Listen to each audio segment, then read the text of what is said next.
the continent. The continent Yeah. outside of our borders, you know what I mean? Yeah. Pompey is really big in East Africa, and East That's Africa true. numbers are really big. Big, like massive. Actually, because when we shoot in like Uganda, Yes. Kenya, all those places, The numbers are very different to Yeah, what we yeah, have yeah, here. no. Very, Like- very different. Pompey's in that conversation. Wait, when you say Are we the recording? numbers, are we? Yeah, we're recording. Oh, damn. No, we don't do intros here. Like, welcome to whatever. My name is. Oh, I was no, like, no, no. what? No, remember to make sure your name's on the screen, so we're good. Okay. Why do you think you revealed too much already? No, I was just like, what's going on? Oh, okay, yeah. We're rolling. When you talk about the numbers in East Africa, are we talking like the population or the money, or both? I think both, because I'll give you an example. So when I shoot commercials, our commercials rack in more in those countries than they do locally. Definitely. So clients will be able to pay Way more. what you ask for. Yeah, I mean, there are companies like Airtel, which are here and they're there. So I'm assuming the same. It is the same company, but the regions are different. So I'm assuming they will pay you more if you will do work in East Africa, right? Airtel now maintains. Airtel has a nice, I think they have a nice balance across. Yes, they Right. maintain Yeah. the balance across Africa. Yeah. So they bring the same standards elsewhere here. I like how you say that with a smile on your face. It says a lot. It means the check looks good everywhere when you do the jobs for them. Anyway, welcome to that Z podcast. My name is K Plus, and I don't know. I always lose my sig. There it is. Plus, baby. All right, there it is. Welcome to that Z podcast. My name is K Plus. Elson is one of the smartest friends I have, but sometimes he does some really dumb shit. For example, he flew to South Africa and we agreed we're gonna do this today. We're shooting this on a Friday at 10 a.m. and we agreed to this at 10 a.m. What does he do? Books a flight for 11, which lands in Zambia at 13 hours. Oh, wow. Very smart. Yeah, so Elson is missing this one, and I know a lot of people complained we missed him last week. I missed him as well, no homo. We'll have him on the next episode. In the meantime, on today's episode, these are faces that you probably have, for many of our viewers, have probably never seen before, because these are people who work mostly behind the scenes. And I know you've heard us talking big brand names here. These people have done really big jobs. But the biggest recently is the movie that drove my mom to tears, like real tears, filling up a bucket kind of tears, with the movie Can They See Us? Which Can you see us? Can you see it? Oh, Can You See Us? Sorry, my bad. Can You See Us? And my mom was visiting a few weeks ago. So this is before I saw the movie. So I just said, you know what, I've seen this movie on the billboard, on a lot of billboards. Watch this as I do some work in the office. So I left her watching the movie. 30 minutes, I come back to the living room. I'm like, what the hell is going on? What has Kenny done? She made my mom cry. Until I watched the movie a day later, and I had to watch it alone because I think it's a movie that a man should not watch with people. It's just embarrassing. It's just embarrassing watching that movie with people and you tearing up, man. Yeah. But we'll come to the movie a little later. So that is Kenny. This is Yasmin, husband and wife. Husband and wife. And you're Salma's sister. Cousin. Cousin. Yeah. Or I mean, in Africa it's sister, Yeah, right? But pretty here much, it's cousin. pretty much the same Yeah. thing. So you guys just decided power couple or nothing. It didn't start out like that, hey? How did it start? It was not like that. How did you guys meet, by the way? She tells better stories. Do I tell the better story? Yeah. Do I? Yes. Yeah. I was in corporate for many years, marketing, experiential marketing, print media, different things. But I'd stepped out of corporate, was doing event management, and I remember Kenny reaching out to me and saying he had a project. And I think it was the first time him fixing for a production house coming into Zambia. All right. Which I didn't know anything about. So he calls me up and Because says, it was a big project. I didn't even know the details of how to sort it out. yeah, he did it. So he calls me up You know and how says, you wing it to hustle? Yeah. Yeah. We do that He all the was time on winging this set, it. yeah. I didn't know that. And then so he's like, look, I got a 3-week project. Do you want to come on board? I need your type of expertise. And I'm like, yeah, cool. No problem. Go meet him. And then I saw the magnitude of what was on the table and realized, so this guy... He's big time. He hustled for this, but he wasn't sure how to navigate this. And that's why I think I just started working at Ground Zero with him. And we were not even a couple at that point. So the relationship started on the job. Yeah. Yes. I was dating my boss. That's very unprofessional of you guys. Yes, it is. We're still debating. I think he had a crush when he was hiring me, though. Yeah. He was like, no, But you were actually, not my type. Kenny, tell us the truth. Was she hired because of her looks or I mean, of her seriously. qualifications? I had that because I was like, you should make me money this one. But that is very true. I remember with the episode we had with Wallace, Afro Delivery. Yeah. He did mention that when he started Afro Delivery, he was not making that much money until he hired a white girl who went around through the same clients that he had been through and got all the business that he failed. Wow. So maybe you have a point in looking at her as somebody who would bring you money. And she did, I'm assuming. Which is true. And the interesting thing is... Did you? Yeah, because the interesting thing was that I wasn't... You know how in Zambia, when you're coming up in the film industry, you shoot, edit, and then you do everything, right? Yeah. I was that guy. So when she came in, she started seeing different avenues. That's the first time I became a director because of her. Yeah. So it was the first time I produced as well. How far back is this? 12 years now? 12 years. 12 years. You guys have been married, or you've known each other for 12 years? Yes. Yeah, I've been together Dated for how 12. many years? It was soon after I started working with him. I was like, he's brilliant, you know. I I would have snatched that now. Are you as violent as people think you are, Who? Yasmin? Who said I'm violent? I was warned about you today. By who? People. Am I violent? Yeah. I'm not violent. I'm a lioness. I'm not violent. It's like if you mess with my the people I love, I will react, and I think anybody would. Yeah. But violent, no. Assertive, bold, Yeah. to the point, yes. I think sometimes people don't like hearing the truth sometimes. So I think... And she's that type. Yeah, she's that type, yeah. Yeah. I've got Elson, you've got her. Yeah. Yeah, pretty much. The dynamics work out for Yeah, and actually, because I watched your show, so like I can see that dynamic and it's powerful. Yeah. And I think you guys should actually expand outside just Zambia. Funny. So that because when I look at podcasts around Africa, there's not one strong podcast apart from that other one in South Africa that stands out. Podcast and chill with Mac G and them. Yes, but it's more of a South African one. Yeah. You need an African You one. need an African one. Yeah. You know what? And I think that opportunity exists.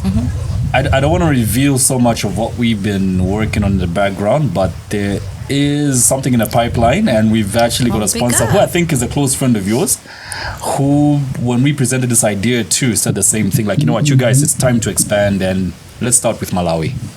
Okay. Yeah. Nice. Yeah. Nice. And you nice. don't dominate that market. Easy. Easy. Easy. Yeah. I think we could dominate I mean, the whole no of offense Central to Africa. people in Malawi, but we're just saying, you know. Like, what are we saying kinda about the easy. people in Malawi? And then you drink, he doesn't. Wow, that's recorded. Yeah. It's recorded, yeah. He's wow, he did his research. He's And vegetarian. he's vegetarian, I eat has meat. been for so many years. Yes, and I eat meat. And I hear you became vegetarian because your family had so much meat at some point in their lives. Okay, that one's not correct. That's not but- true. So how did you become a vegetarian though? Okay, so when I was young, I had too many ideas in my head, and one of them was like, okay, if I do not eat meat, I cannot build a discipline that I can do anything that I put my mind to. So it was like a mental note, and then started 1996 until today. He's really disciplined. Yeah, I think it's 20 something years now. Yeah. Yeah, I remember even the Buddhists say the first, I can't remember the exact phrasing, but it's something about when it comes to disciplines, and the one that's really hard to master is the one dealing with food, which is why people find it hard to fast. So if you're able to conquer the food discipline, especially drop one thing like meat or drop food altogether like the Buddhists will do maybe for like a month-long fast, then you're really strong He guy. can fast and he fasts even without knowing it. Sometimes I'm like the hungry one. I'm like, Without knowing. why are we not eating? And he's able to like discipline. It flows through different facets of his life though. He's very, very disciplined. I see why you settled for this one.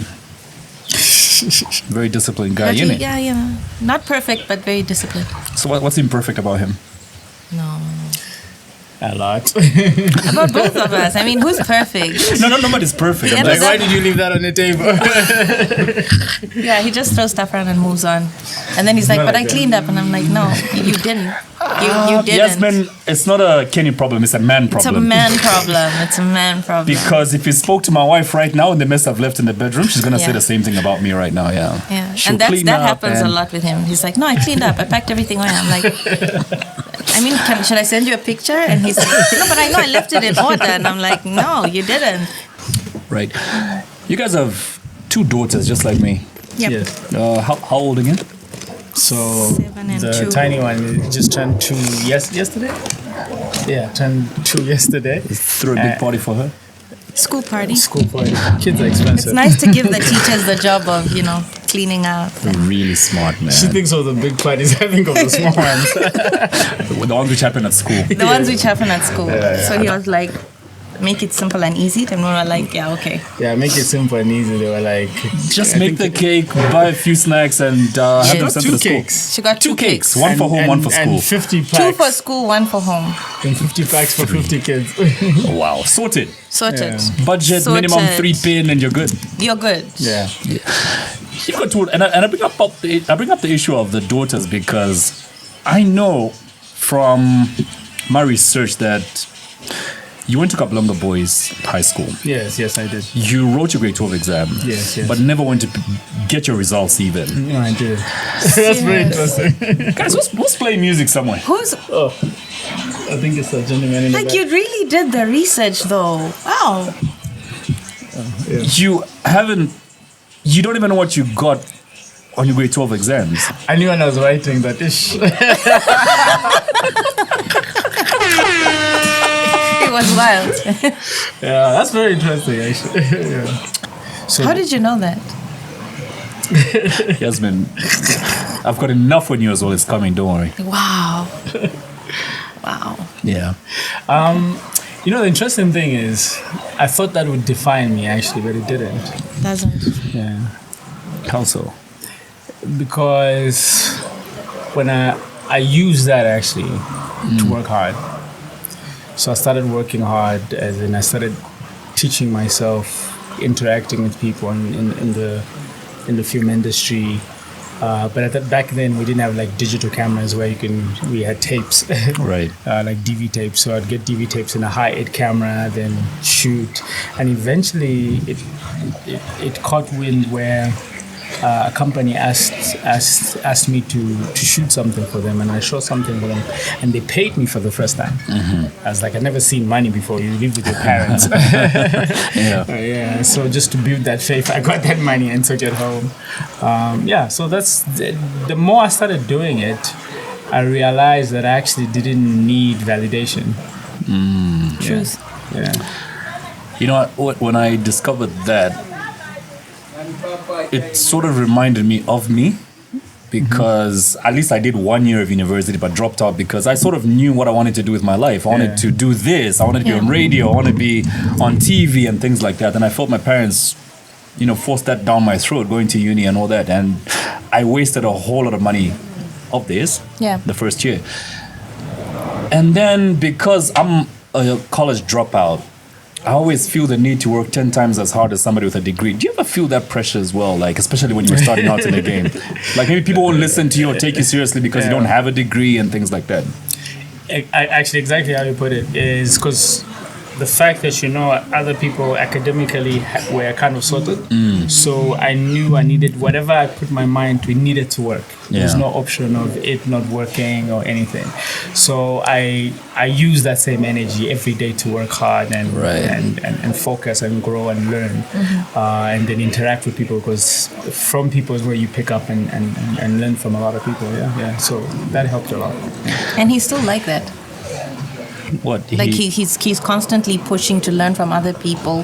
His mindset is still like, I need to be better than I was on my last job. I need to push and make sure I secure myself financially. So the college dropout feel that push. Kanye West. It stays with you. I'm still there, bro. It stays with him. I'm still there. Yeah. I dropped out in 2005.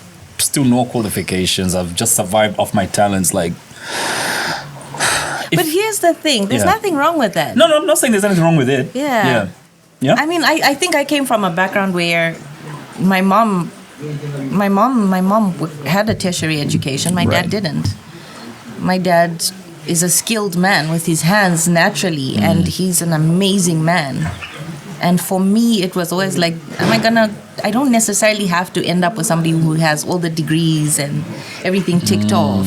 My dad's made an amazing life from his hands and his mind. From my microphone. That's beautiful, yeah. It's true that saying, well, not all, but many girls really do marry their dads, eh? So what happened, right? I'm like, what? Daddy, if you're seeing this, yeah, no. I mean, he didn't have any qualifications. He didn't have any, you. Look at you. Yeah, Look who you ended up with. I brought that up because I'm trying to imagine if your kids came and told you the same. Like, Dad, look, yes, I'm in grade 10, but I want to drop out. I'm not feeling this. Or maybe in grade 12 like you did and not pick up the grade 12 results. Yeah. How would you take that? Why do you want to drop out? What do you have planned? What do you want to do? I want to be like Daddy. Okay. Write those exams and then you can go be like Daddy for a year. Which exams? Those grade 12 the ones. high school ones, or at least get a degree?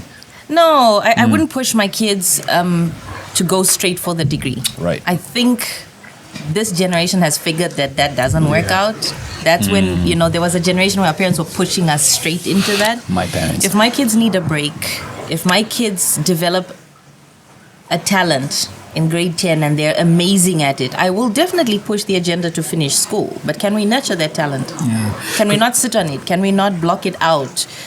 I would, like, if my kid needs to be in the US to nurture that at grade 10, I think we've had this conversation. I'm packed up, I'm gone. If your daughter says, look, I want to be a TikToker, the other one says, I want to be a YouTuber, you're good for We're it.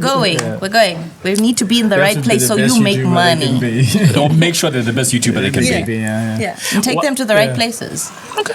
One thing I noticed with the future is that most of the jobs that our kids will have haven't been born yet.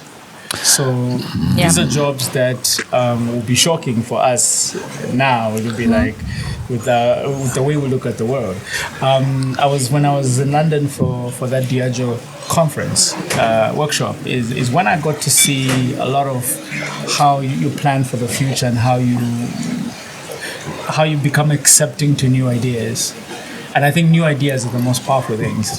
Because I remember before YouTube was born, we're looking for tutorials to try and understand how to edit and this thing. And then one day, this platform launched with, is it FP? What's the file format? F something. He would know. No, but yeah. Anyway, it was like slow internet. Extremely. Dinosaur. No point. But that actually transformed and shocked me that you could type something and then learn. Dude, I think you're one of those people who's done so much for the industry, but very few people know about what you've done except for people in the industry. Yes. I could talk about, how you got into adverts and stuff, but I want to build it up to this. So let's take it back to you don't get your grade 12 results. You start learning from all these really old gadgets now, how to produce. And then you're also in music at the same time because you're one of the pioneers of gospel hip-hop. Wow. That's interesting. To tell us about that, yeah. So when I was in high school, I had a friend named Mandiva. He passed on. I remember Mandiva. He was Tommy's hip hop partner, and then I remember running from school. But there is that you dodge from school to go. So go to the studio, and we'd go to Roma side. And I remember TK that time, he's the star. And we'd sit and he'd make beats for us. And we would just record random stuff. And then I also had a chance to record a song produced by Crisis, actually. And then started pushing that agenda. But I was just a kid excited about the fact that you could actually hear your voice on a record. On a speaker kind of thing, Just the fact it's coming back at you from the speaker.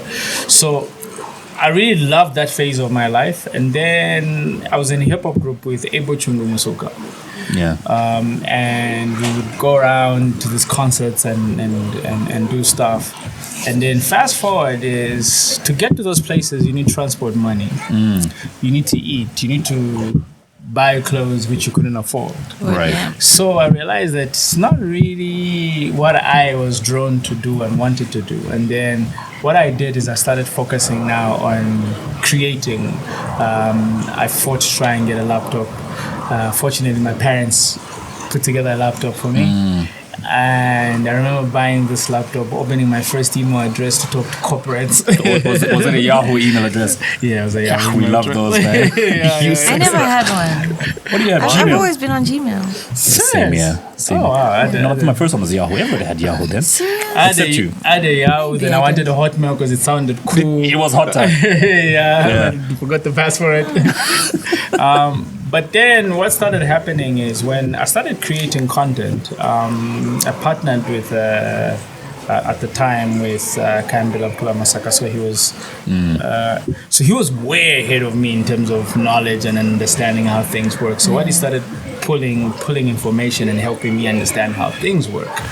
And then the more I interacted with other creatives who were, whether even it's at ZNBC, if it's wherever. But I started this curious mind where I questioned, why does our content not look as great as when I switch on MTV Base or Channel O?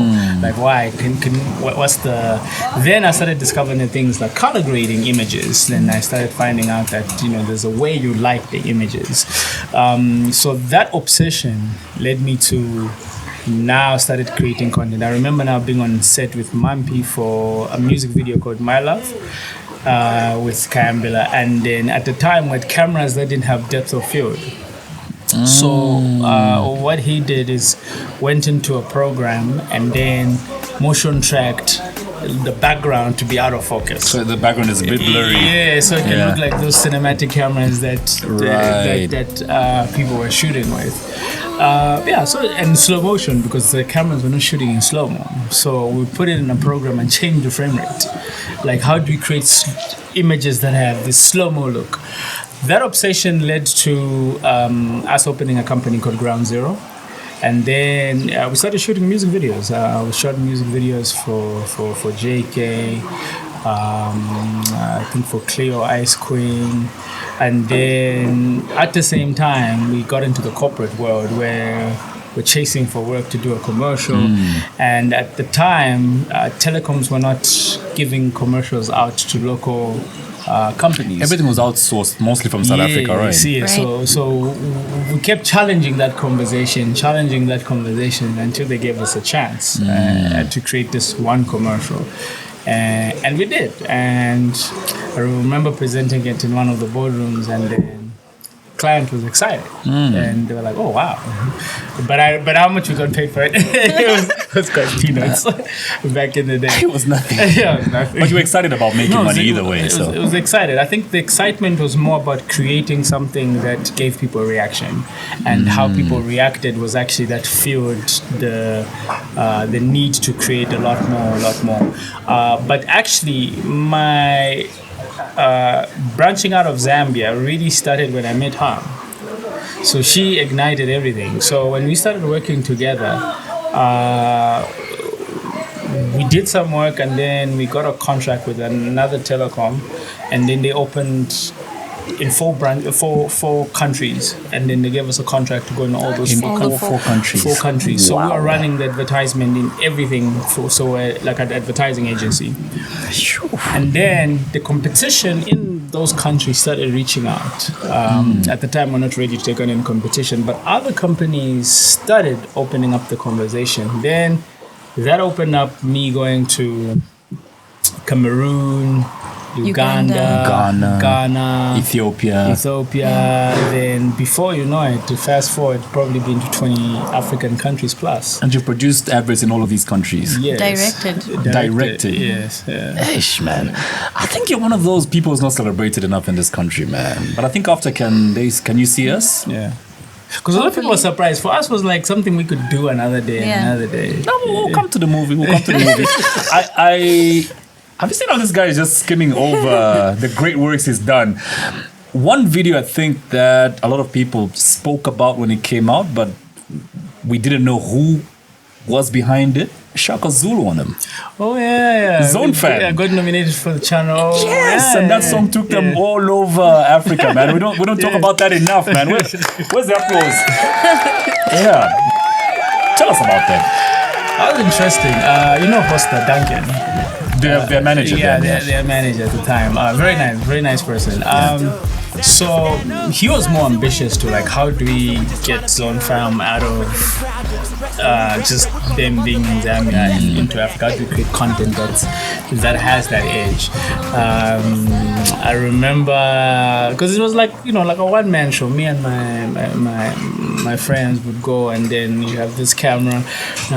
You don't prep for locations, you just go around, look for locations, you're like, yeah, that's the one. Yeah. And then you get them to perform in front of this background.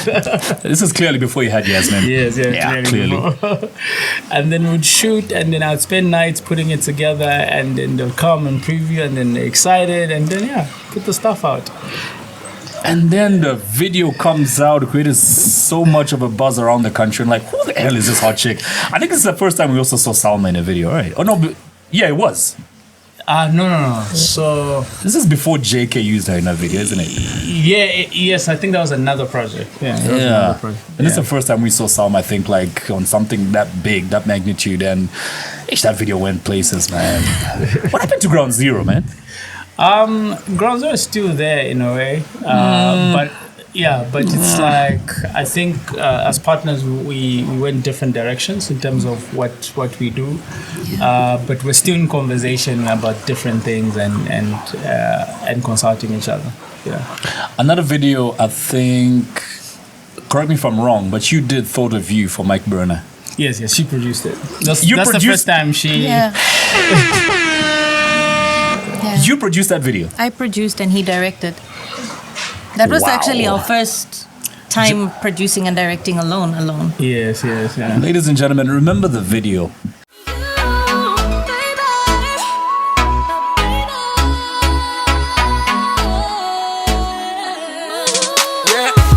Just the thought of you know you want turn up my gray sky blue. And I've been thinking you gotta be my gal cause I'm feeling you. She look like flower blossom when she walk around shorty coast. That video's gone down in history as the most expensive Zambian video, right? They spent about, $50,000 if I'm not mistaken? $50,000, yes. Even today, that's still a lot of money. Yeah. That video, you guys traveled, Namibia, South Africa? So, Namibia, South Africa. You were the one behind the whole, everything we saw on the screen, right? Like in terms of production. Yeah. So it was Namibia, South Africa, and that was it. Yeah, just Namibia and South Africa. That's flying people around, it's expensive. So you hear the song. As a producer, you have to envision, and the director as well, you have to envision what, you bring out the visuals of the audio that Mike Burner presents to you. We sat with Mike Burner, we sat with the people who were sponsoring his video, and of course, director's vision to kind of see what he wanted to bring forward. And then from there, that's how we then begin the planning and the production. Okay, so director sees this and he wants this and that and the other, and what does he need to make that happen? And that's where I come in. Locations, what do we need to do? What type of look and feel? What type of girls? What type of equipment? What type of guys? What type of equipment? I like Yasmin. What type of girls? So you get to, as a producer, you get to pick who's in the video, right? A lot of the time I begin the casting, and then there's a batch that gets handed over to like your director and say like, here's your cast. What do you want to do? Who do you want to pick? But I actually do a lot of casting. So we all sit in and then we look at the cast, and then actually the issue we had is we needed a lead in that story. Yeah, and we needed a lead. Found the lead. The lead girl. The lead girl in the story, yeah. So how do you pick these girls? Does she have to have like a big booty? For that, it's very different. It's very different for every project. Yeah. For Thought of You, the lead literally... there was an issue around the lead. We traveled as a very big team to SA and all of that. And then somehow it just never went through with the original lead that was supposed to have been in the story. So we call up a friend of ours and my dad. Dad. So we call up my dad in SA and I'm like, we're looking for this type of girl. And we have this conversation. His name is Mind Ad. Oh, mind ad. Yeah. I'm thinking my dad. So he says, I got the girl. I'll be at your hotel room tomorrow morning. And I said, well, we're going to start shooting really early. So you need to be at like, what, 6:30 or 7? Something like you that? saw the lead day before the shoot. Did you? Oh, yeah, it was day before. I said, bring her to the hotel the day before so I have an idea. And I had been casting other people sitting at News Cafe in Sandton. Anyway, which you're not supposed to do. And she walks in the day before shoot, and in walks in this tall, curvy, beautiful girl. And I was like, she's the one. She's like perfect for this. About that. It's easy for you girls to, Yeah, but he can't say that. That's my He point. must just say she's nice. I looked at him and I was like, she's the one. And he's like, How much trouble would he have been in if he said, that girl is hot, man? A lot. A lot. No, it's okay to say she's he's hot. never allowed to cast and pick the hot No, girls he for. does. He does. I literally sit in casting because I like to direct maybe them. shortlist and she suggests, and I make the final call. Yes. And you're like, yeah, she's got a nice ass. Put it in. Not like that, though. No. That goes home. That's a different discussion away from work. Yeah. Oh, crap. Anyway, so thought of you put everything together. I remember the buzz as well when that video came out. I don't know if I understand the music industry wrongly, but do you, as an artist or as a management team, expect some sort of return on investment for spending that much on a video that... The song is big, yes. The video even bigger. But do you as an artist or as a management team expect like a return on investment somehow? Or how do you calculate, if any, calculation the return on investment on such a project? So usually, I think one thing we haven't created in Zambias is like building value for a brand. So when you shoot one expensive music video, that doesn't mean you're going to make your money right there. No. It needs to be consistent. If you look at how the Nigerian music industry was born, it's the same way. The P-Squares, the Wizkids, the Davidos, is they constantly were putting out these high-end music videos. But what those high-end music videos did is that it opened the door for them to be in the conversation with any other artists around the world. Right. Because they can play their video and play an international artist. And it looks the same. It's on the same level. So your audience won't care. The audience is like, okay, the sound is great, the video is great. Then before you know it, you're getting the bookings for the right type of amounts. And then you're getting endorsements. Because when we sit in some of these marketing meetings, is you hear... people, the most money, like marketing people, they only suggest someone they watched on TV or someone their daughter is excited about. Yeah. And then they'll be like, that's the person we want to put behind our brand. And if you're not that person who doesn't carry that, then it becomes difficult. a problem. And also they value you how they perceive you. So the perception is the music video. So this could explain why when a Nigerian act comes to Zambia, they can pay that guy $50,000, which is $1 million kwacha today, and only pay 50,000 kwacha to a local artist. Yes. And the difference is... It's massive. Yes, and you know what that video does? It Yeah. creates a reach. So it's... I was in Ethiopia recently. I'm at a restaurant and they're playing Amapiano. You know what I mean? So I'm like, how do you relate to this music? You know? Yeah. So then you get to see that it's become a universal language now, and Africa is top now. And with Amapiano, like every song has got its own dance moves, so it's Yes. more the aesthetic than what they're talking about in the song. Exactly. So, Slap D crying to be paid as much as a Nigerian artist, that's not a conversation we should even have, right? If he's not putting that much money into his videos. I'm not Okay, let's answering talk, this. I don't know. Okay, let's talk about I'm not Zambian answering. artists. All I'm saying is Slap D spoke for everyone when he said, guys, at least pay me the same. I think he gave an example of Mr. Easy when Mr. Easy was coming, and Slap D realizes, look, this guy's getting paid 10 times what I'm getting. This is not fair. I'm a big name artist in my country as well. But based on what you've just said, it means we shouldn't even be having this conversation if our video quality is not yet there. I think I'll call it spade is spade. So I think Zambian music now has grown. Right. Compared to what it was. in the past, where way back they were hustling to ask, they would actually pay to perform at a venue. Right. Where now is they're being paid to perform at the venue because they bring a value. Even like alcohol brands that I've worked with is they add value to an artist. But the honesty is that the value for an artist is as big as your audience. So if your audience is Zambian and your audience is global, you will be paid a different fee. Yeah. Yes. And I mean, Zambian music hasn't quite hit the international market as we think it has. For us to even demand monies at the same level as Nigerians. But I think we are going to get there. There's are, a lot but not of yet. people True. in the No, not music yet. industry. Not yet, but there's a few for me that stand out where I'm like, this can go international. This, with the right PR management, the right push, the right videos, the right, personal branding. Just to add on, that's also true. Personal is because branding. we don't have like marketing agencies that market music Yes. the way an artist would be marketed in South Africa or Exactly. in Nigeria. So sometimes we have the talent, but we can't take it out there. We can't be part of the conversation because there's no marketing that's actually taking us there. The way I see it, there's a lot we've still got to learn, especially from artists in Nigeria and South Africa. I mean, if I go to a gig where there's a Nigerian artist and a Zambian artist, somehow, even though I don't know the Nigerian artist's song or music, his stage work just mesmerizes me. You know what I mean? Of course. Yeah, you know what I mean? There's a lot we are yet to learn when it comes to stage management, production. Personal branding, managing branding, the person as a brand, his persona out there as opposed to his personal life or her personal life. All of that still needs to be cultivated in our country, I think.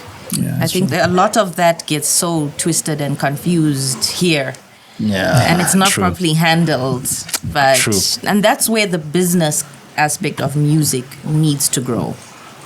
Is not just making the money, the little you are making or the big that you are making, but being able to manage your brand in an effective manner. I hear you. Yeah.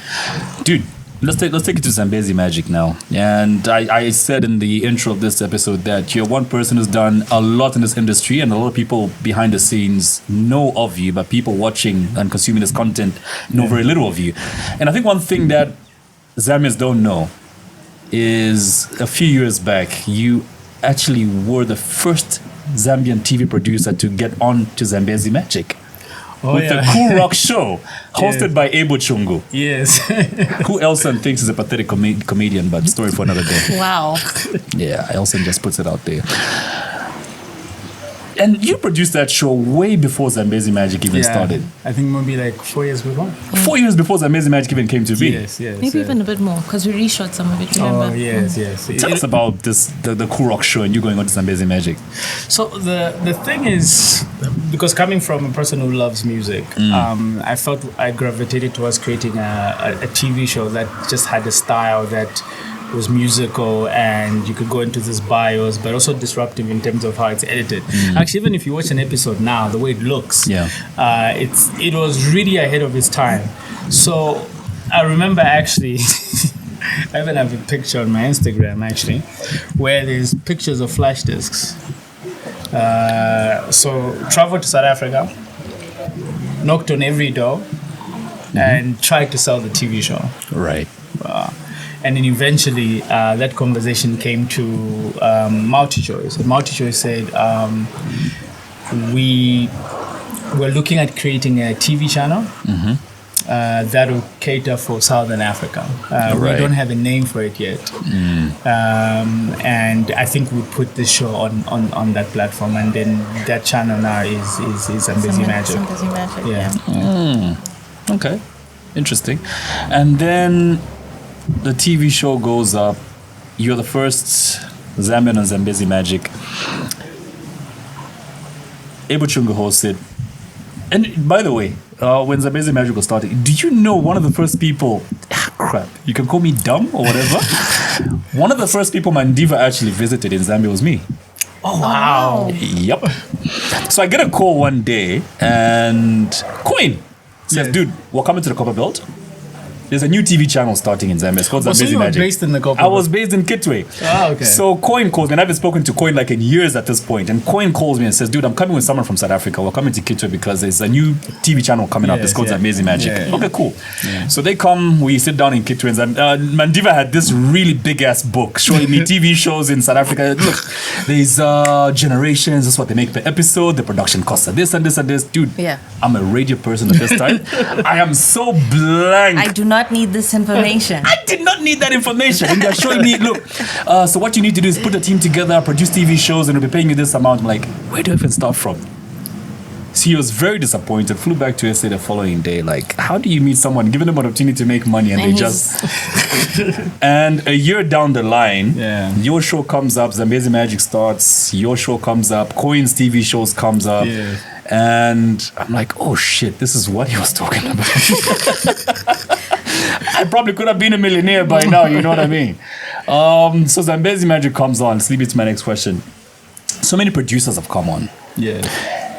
Have you ever felt like your piece of the pie is getting smaller with every producer that comes onto the market?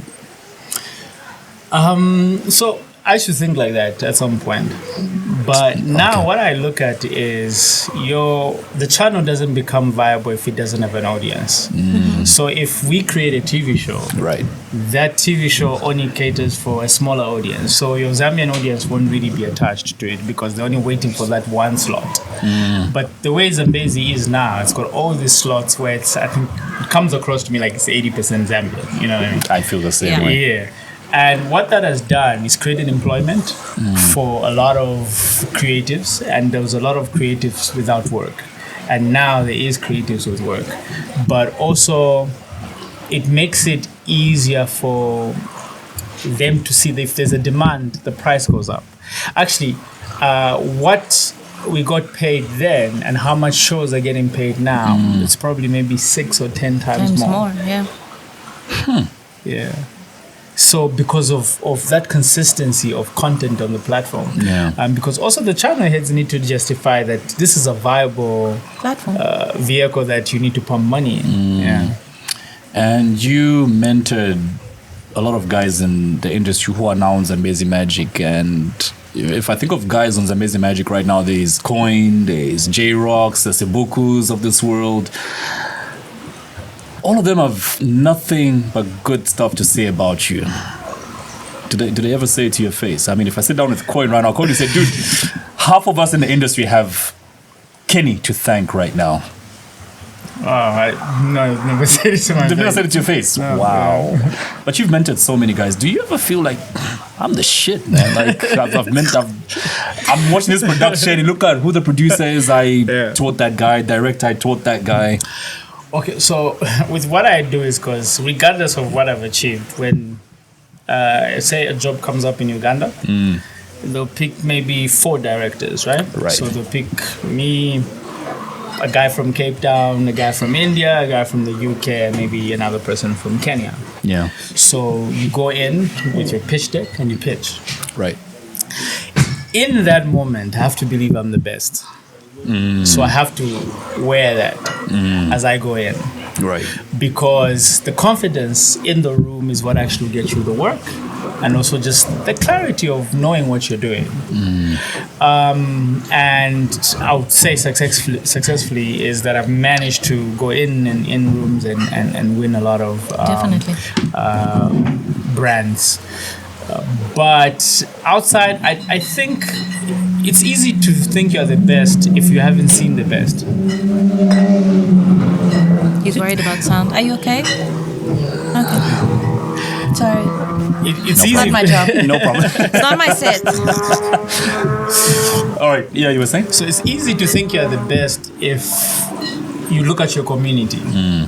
But I think it's also my goals is I look at Hollywood. I'm like, I'm close, but not that close. So there's a lot of work I have to do to be on the same level as the Christopher Nolans to be able to do that. Produce a Batman. Yes, yeah. So the fact that those are my goals, that's how I'm humble about it. I'm like, my competition is not here. Yeah. And I have no competition but me. Yes. Sort of, yes. I think anybody watching this right now is also learning from you that the biggest thing you sell when pitching is your confidence. Because somebody asked me to ask you earlier today, oh, you're talking to Kenny. Ask him how he manages to be the most expensive guy in the industry and companies still pick him when he pitches. Somebody actually even gave me an example of, I am happy you mentioned Cape Town because I'm told you pitch a lot from Cape Town and usually you're the most expensive guy on the list. So Not it's the true. confidence. Usually. Not really. Not but, really. But yeah, it's close. Not really. Not really. Yeah, Also, not really. Not always. No. you're not always the most No, expensive. Cape Town No. is crazy. Cape Town is crazy. Tell us about that. Yeah.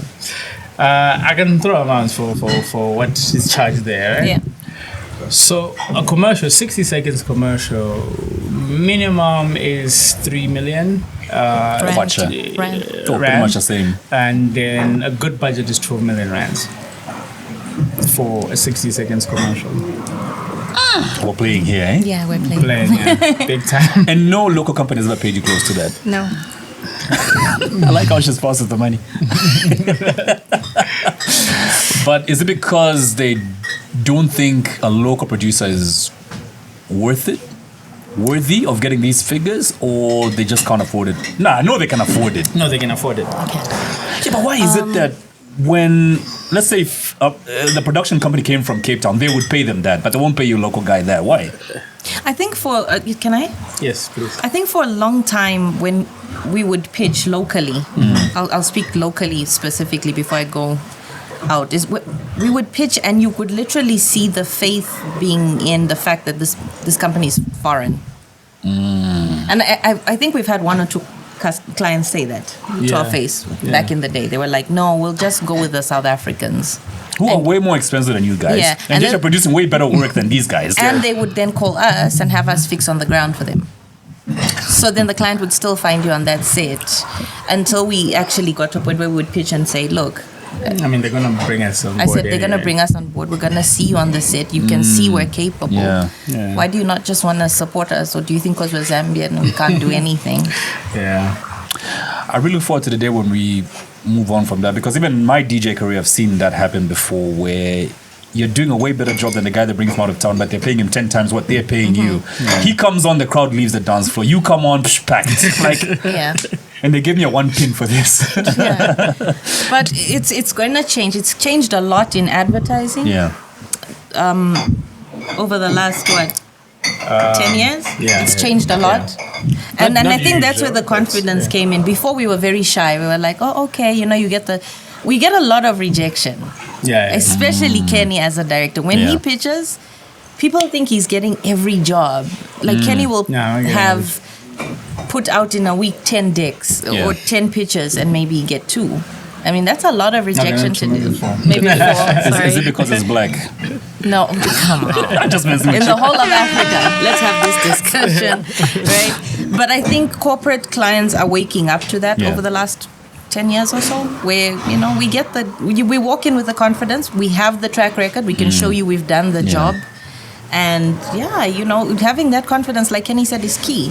Because when you walk in there, you've got to build that track record. I can do this job. Yeah. It's not impossible. And what's beautiful for me is that I've been rejected for work here, and then the head office hires me for the work. Yeah. So I produce a continental campaign. Yeah. That But trickles get down to rejected here. here. Look at this. A prophet never accepted in his own land, but comes back to his own Yes. land Yeah. with bigger backing, if I may. Yeah. Yeah. Dude, can we talk about Netflix now? I know you guys don't Yes. want to talk about how much you made from Can You See Us. We're not going to touch on that topic, but this is not the first time. Let's start from here. This is not the first time you're doing anything for Netflix, is it? No, it's not the first time. So the first time was produced, directed a couple of commercials. I think it was 3 commercials. I don't remember. Yeah. So Netflix was launching a program in Kenya where it's free Netflix. You just log in Yep. and it's free. So you couldn't tell them to bring this to Zambia for us, bro. This guy. So, I mean, it was already underway. They just plugged me in. Yeah. And then shot this commercials, a series of commercials. Was successful, like online presence, everything, good feedback from the agencies that this Amazing. campaign has Job done well amazing. done. So I moved on. So I didn't know they entered this campaign into the Luries. So the Luries are like the biggest media awards in It's Africa. like the Oscars of commercials. Yes, yes. Right.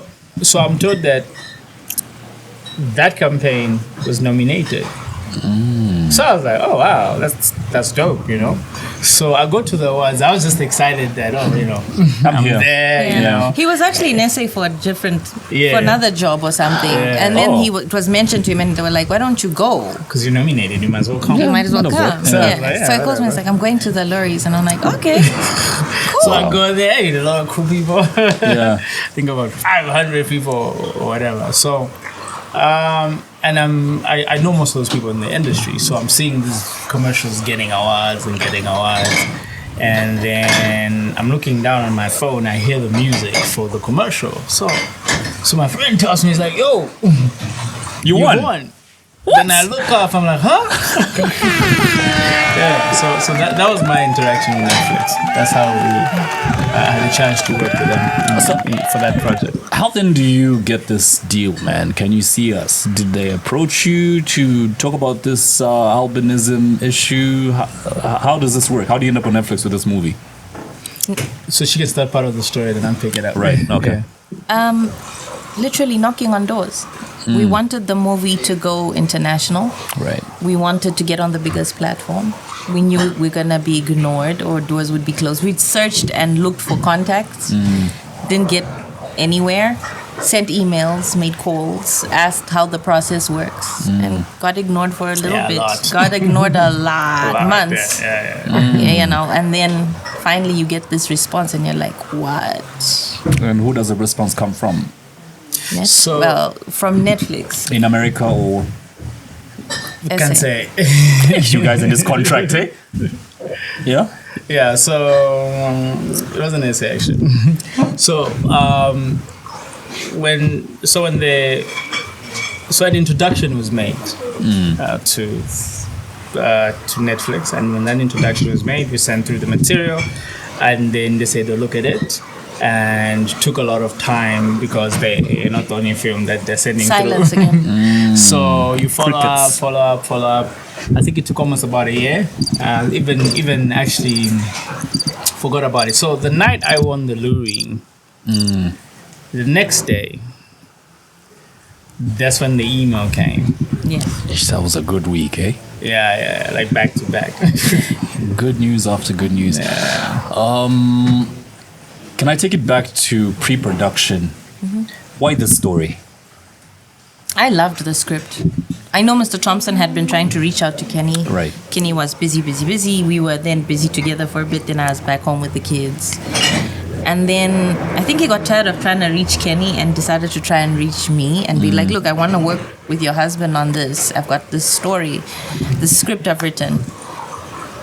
When Kenny brought the script home, he kind of put it down, and I was just like flipping through, and I was like, "This Yo. is an amazing story." And I said to him, "Kenny, like, Because she was just like so into it. you need to read this Take script." it. And he's Yeah. like, and he had a different plan for his first movie, his first feature. You had a different plan for A whole to different take to plan. Netflix. Yeah. I wanted to do something a little more violent, action. Yeah, and then I was like, "But you need to read this." And he's Yeah. like, yeah, I'll get to it. And I was like, "No, this is a story." Yeah. But why did it resonate with you though?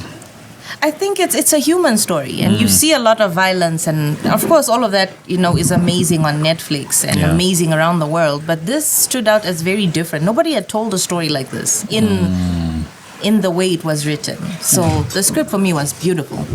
I think it really took us behind the curtain of what people living with albinism actually go through.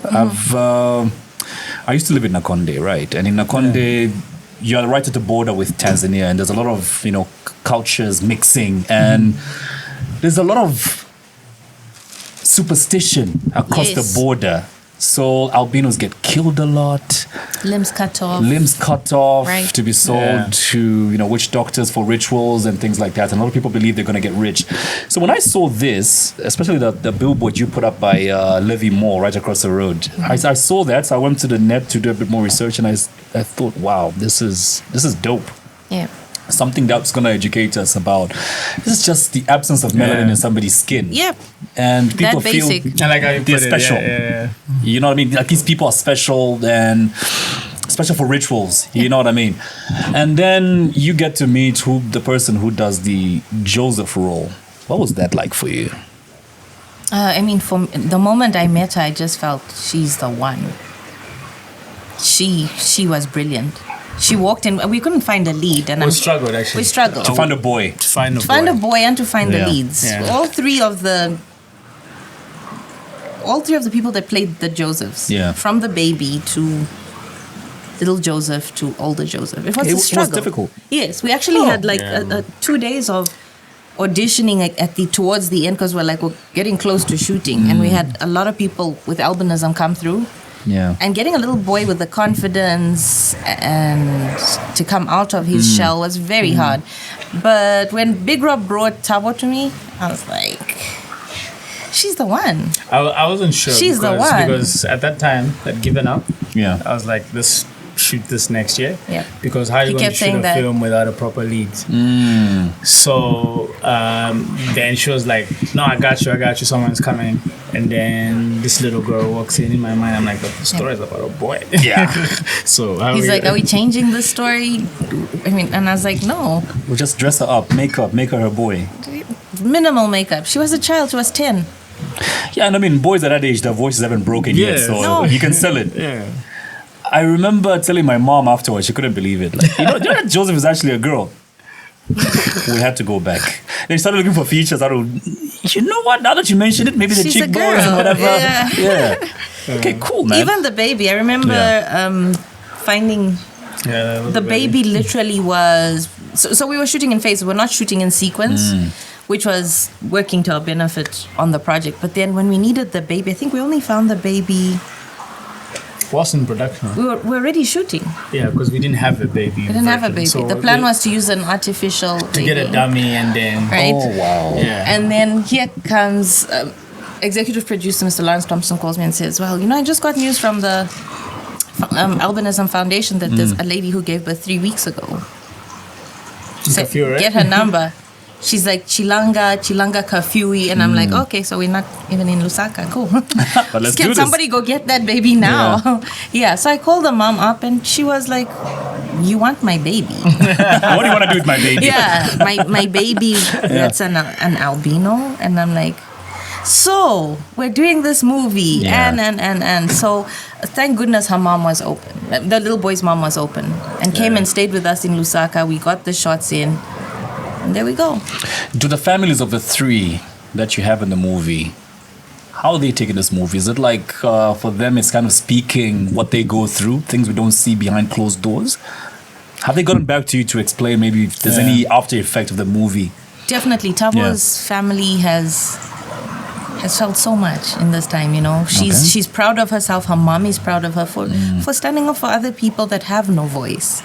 And you can see within the community and how everybody's reaching out and going, this little girl is brave.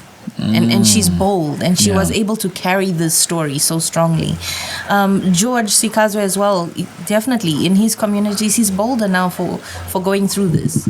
And also just being able to be a voice for the voiceless, for all of them, is really amazing. Good. Which one is George Skazwe? The guy who sings at the end, at the grown Joseph. Right. And this story is loosely based on John Chitty's life, right? Yes. Yes. Inspired by. Inspired by it. Inspired by. So he actually went through all these things.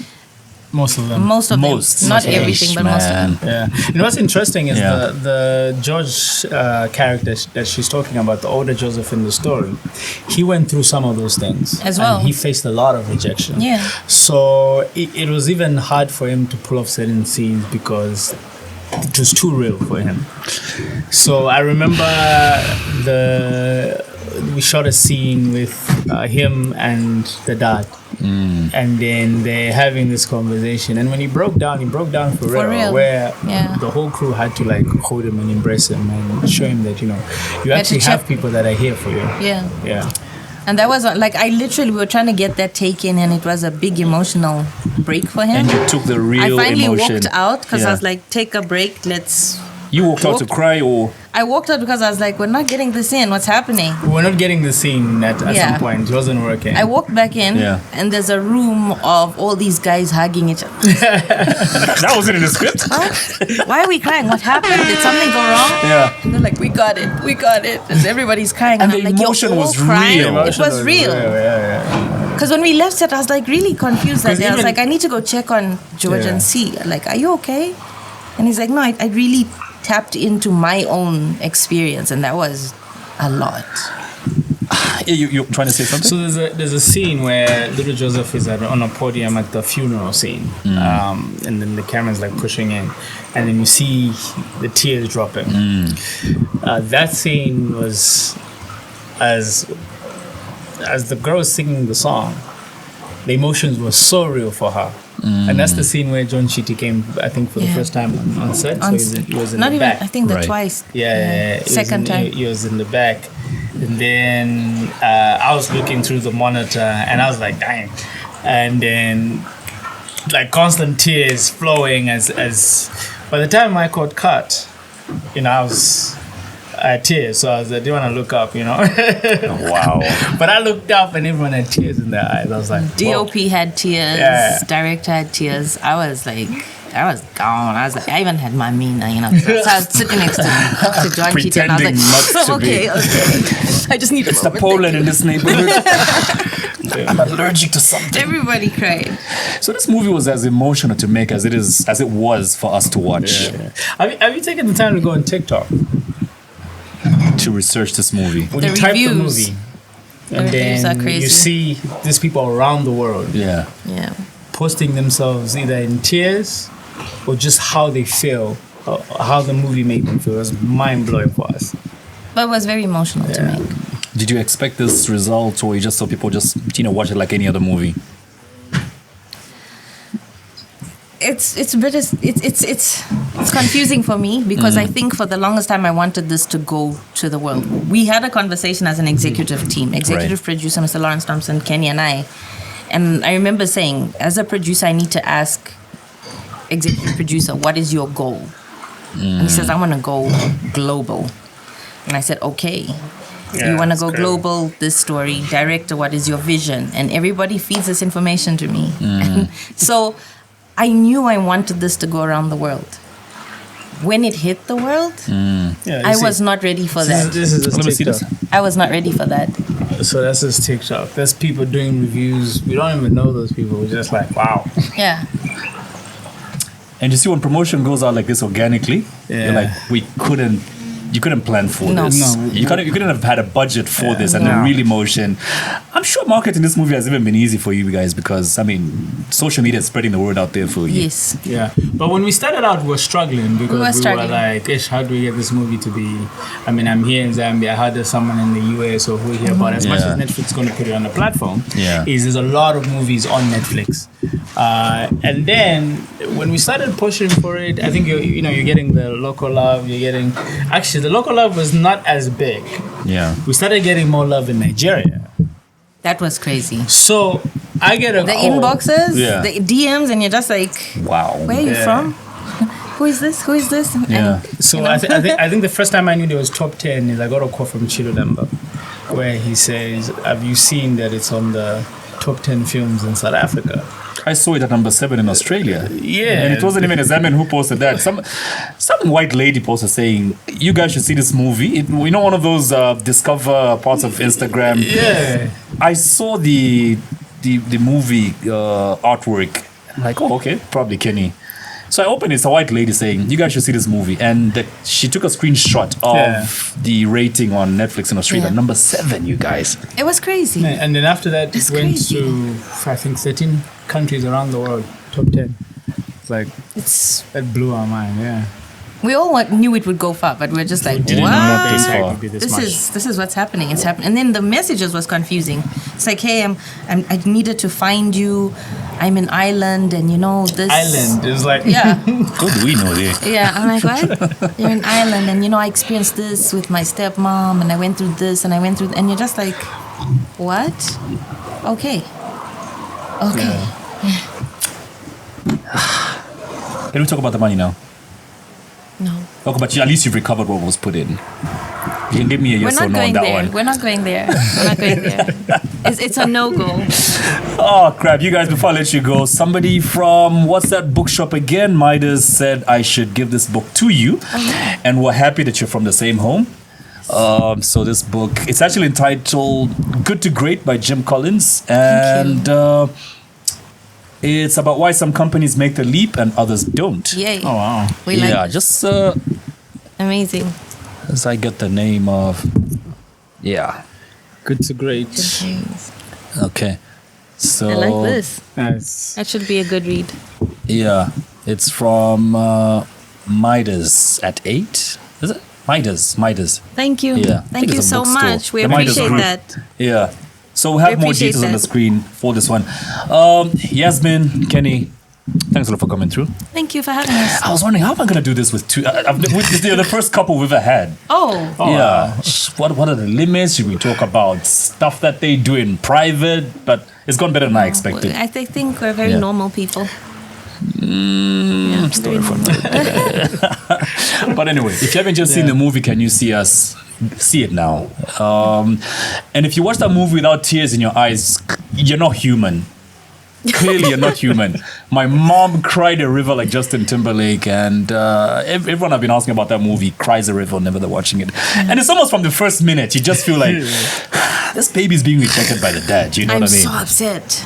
Yeah, and the emotion takes you right through the emotion thread takes you right through to the end. You're Yeah. crying the whole. And the thing is, it's got back-to-back moments where you think it's over, then something else. A new one hits you. Yeah, you know what I mean. But you haven't seen the movie, see it today, Yeah. like now. Well, after See it. watching the podcast. Thanks a lot for coming through, Thank Thank you so much. and I really hope you like this podcast and this episode as well. We love it. Like it's an So understatement. far. No, please bring it out. No, it's fine. Look at her being shy now. We heard your violence, not shy. Oh, like, where is this coming from? Even I was like, okay. Nah, just people. I don't know. Maybe. I mean, there's I'm very some- different on set, though. Maybe I'm that's very maybe, different on set. maybe they're referring to that. Yeah, I mean, that's work. It's that's business. money. That's business. That's bread and butter. It's school fees. We'll talk about the budgeting at home on another episode. Have a lovely day. Remember to click on that subscribe button. As you can see, the bigger the numbers we get, the bigger the guests we can have. These are international people. Can you see us being watched in so many countries around the globe? And I'll keep emphasizing this. Watch it. To the next episode. Have a lovely day.